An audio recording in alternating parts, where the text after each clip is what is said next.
first year that Indy has done a contest like this? This is the first year that the Indianapolis Motor Speedway has done a contest like this.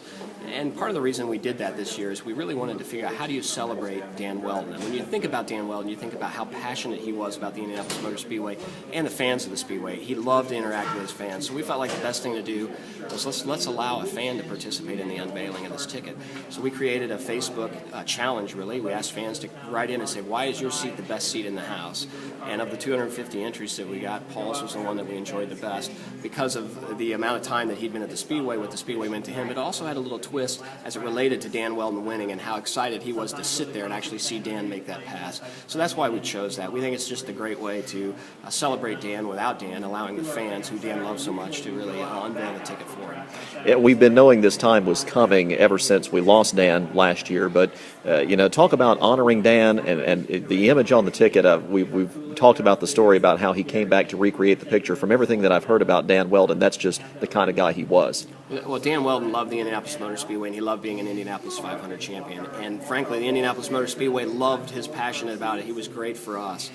And I think just the way we've been able to honor it in terms of that picture shows the passion and the excitement and the love that he had for the facility really well, I think, in terms of him dumping that milk on him again and kind of this in replicating what really happened. So we're pleased with how it's come out. We've always had our winner on our ticket really since 1947, except for 1981 and 82. So we wanted to continue with that tradition. This year presented a bit of a challenge in the sense that we wanted to continue with that tradition, but do it in a way that celebrated Dan.